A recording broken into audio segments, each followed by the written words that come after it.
classic rock bass solos and classic rock bass lines. So you want to learn those classic rock bass solos, or you want to create bass solos like those classic rock bass solos that you're so fond of. So where do you start, you ask? A good place to start is knowing the standard, the tried and true traditional scales that all the classic rock bassists knew and used a lot in their solos. And that's what we're going to cover today, so stick around. And if you're new here, I'm Donald with the bass instructor of the How to Play Bass online course at iwannaplaybass.com. Jump over there, subscribe, pick up your free ebook on setting your bass up to you, everything you need to know about setting your bass up. If it's new, you want to do all these adjustments, make all these adjustments that are there in this ebook, and you get it for free. So just subscribe, and when you're serious about your bass playing, sign up and get well on your way to reaching your bass playing goals. And this is I Want to Play Bass, your YouTube channel, everything bass. Subscribe, hit that bell notification, get in the loop, and don't miss a beat. Alright, so let's get on with it.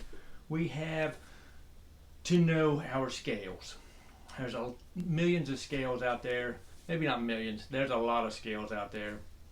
And some scales just sound better and are more appealing than other scales, and the other scales you'll use in more intricate styles of music, or just, you can do anything. The sky's the limit. Music theory is just a way to communicate music between other musicians. So there's no right or wrong.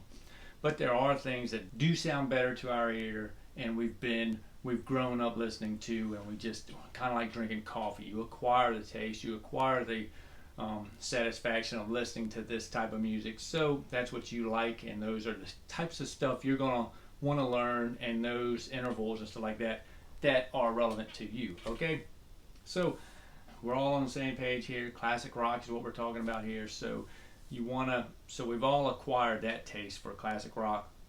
So these guys and scales are the ones that the guys use big time and utilized effectively, and that's what you want to do. So the first ones we're going to talk about are your pentatonic scales. These are used a lot in rock, classic rock, just all over the place. Pentatonic scales are a go-to for most musicians, and they work. They definitely work, and they're easy to work, and they're easy to know. They're simple scales that work. If I didn't say that enough, work. We got to do the work. Do the work. Then there's two of those. There's the minor pentatonic,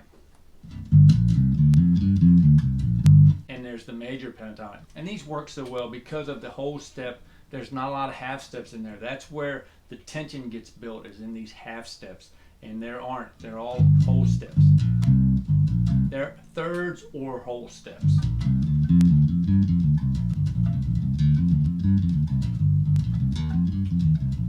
And they just sound nice to the ear. It's kind of like classical music. They stuck with triads. Classical music versus jazz music. The classical music stuck with the triads and everything within the key.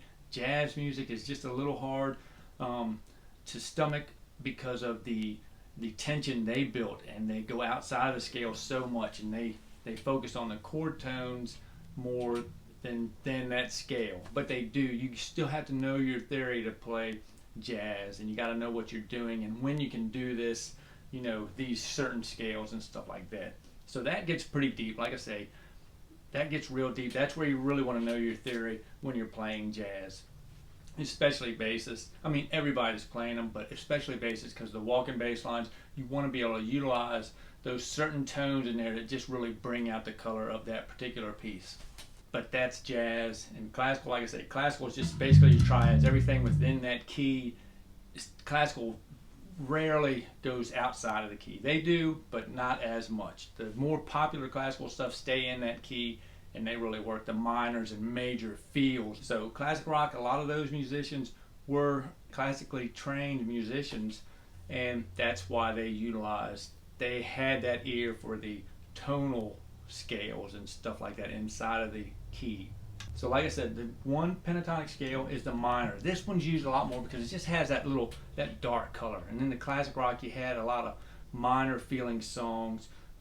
Biggest one that most notable is Geezer Butler, Black Sabbath. A lot of their minor feeling songs, he utilized the minor pentatonic a lot. And if you didn't see the video, I've got a video here of War Pigs broken down, and he utilized that pentatonic scale. Something Fierce in that song, he's almost taking a solo almost the whole time. So there's a lot of bass work in there. So you definitely want to check that out.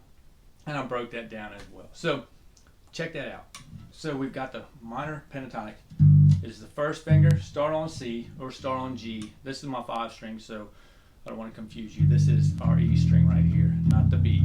So we'll start on E, right? E string, starting on G. G, B flat, C, D, F, G, okay?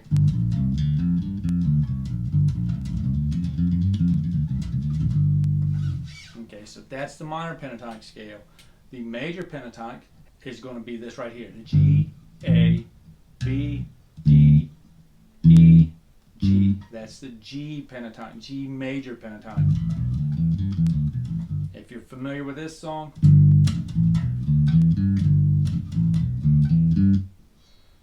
I've got Sunshine, I can't remember the name of it, but that's a standard Motown song, and they use the major pentatonic, and it just gives it that major feel. Okay, so that's the major pentatonic scale. Like I say, that's used too, but it gives it a major feel, a happy feel, as opposed to the more effective minor pentatonic. It gives it that minor feel, really just moves. It gives it that dark, it's a lot more emotional creating using the minor pentatonic scale. Okay, so those are the pentatonic scales. Break those down. Utilize those whenever possible. If you see if they're playing a 1-4-5, G, C, and D, and you got to take a solo in there, just go to your G.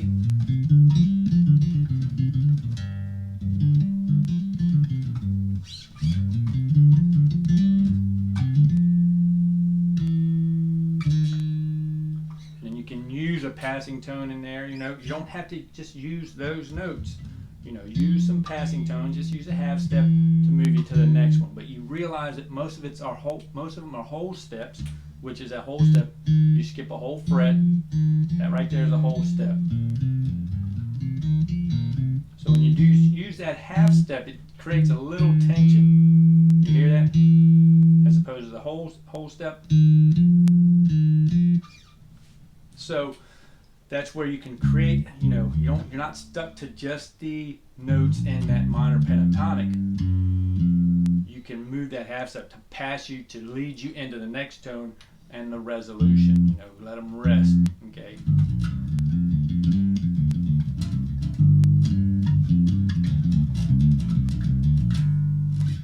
And you can do a lot of stuff with just those notes right there. I've broke down Geddy Lee's Limelight, the bass line to that, and I mean he's utilizing certain notes in there, and they're just those notes, but he's just utilizing them all over the place.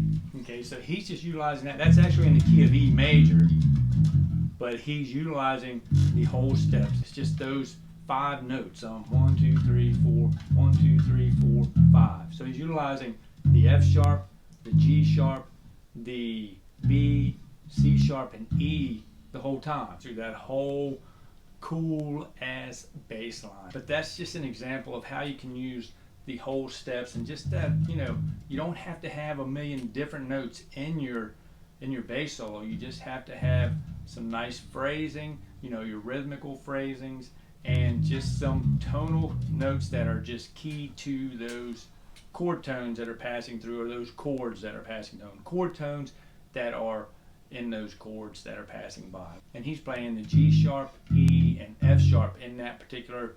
That's the chord progression of that little bass solo there. That it's not even a bass solo, it's just a bass line behind the guitar solo. Enough about that. Just a cool bass line I thought you might want to hear. And if you want me to break that down, let me know. I'll be glad to break that down. Leave a comment down below, and I'll be glad to break it down. But just a great listen. Give it a Just give the song a listen. Great song. So back to the minor pentatonic scale, back to the G minor pentatonic scale. The pattern is going to be this right here. First finger, skip 2 frets, 4th finger, go to your A string, first finger, skip 1 fret, 3rd finger, go to your D string, first finger, skip a fret, 3rd finger. Okay? Why do you think they call it the pentatonic scale? There's only 5 notes in it. 1, 2, 3, 4, 5. And then this 6th note is the octave.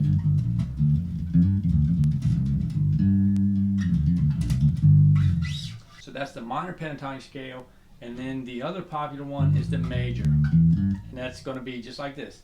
Use your 2nd finger on the G string. 2nd finger, 4th finger, skip a fret. Skip a whole fret, whole step, skipping a fret. First finger on the A string, skip 2 frets, go make a minor 3rd interval, skip, go to your 4th finger, first finger on the D string, skip 2 frets and go to your 4th finger. So the weird thing about that is you have your major pentatonic has 2 minor intervals in it. That's a minor interval. From the B to D is a minor 3rd. But it gives a major feel to it. So, go figure, but it is what it is. And I guess the initial, most of these scales are derived off the very first, from the root note to the next note, and that's a whole step, a major 2nd. So that's where they get the major idea from. And then on the minor pentatonic, the first step is a minor 3rd. From the root note to the next note is a minor interval. Okay, so that's how they come up with these minors or majors.